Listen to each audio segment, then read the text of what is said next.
بسم الله الرحمن الرحیم. حضرت ابو هریره رضی الله تعالی عنہ د نبی علیه الصلاۃ والسلام نا حدیث نقل کوي. ابو هریره رضی الله تعالی عنہ فرمایي نبی علیه الصلاۃ والسلام فرمایل چې الله تعالی د دریو کسانو دعا دانه رد کوي. ادری کسان کم کسان دي؟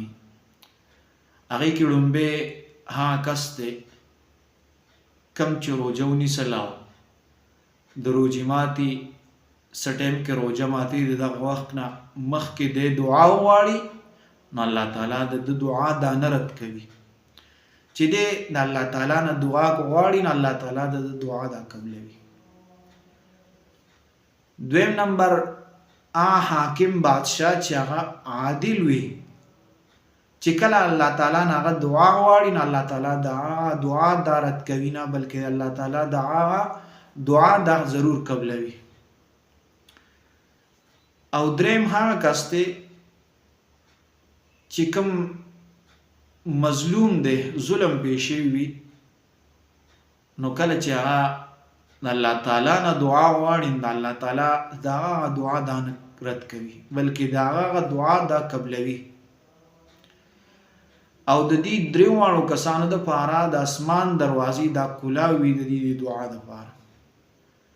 او الله تعالی په دې باندې قسم خوري چې زبا ستا مدد کوم او زبا خامخا ستا مدد کوم ستا د دعا دا وځ قبلوم.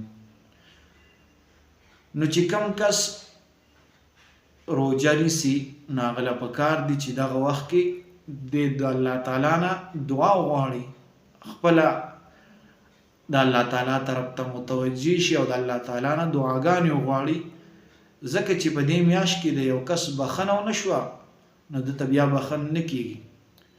نو هر یو کس له پکار دي چې الله تعالی باندې خپل ځان په دې میاشت کې دا وبخي. نو دا حدیث نور مرګرو ته ورسوي او خپل په عمل وکړي. جزاکم الله احسن الجزاء.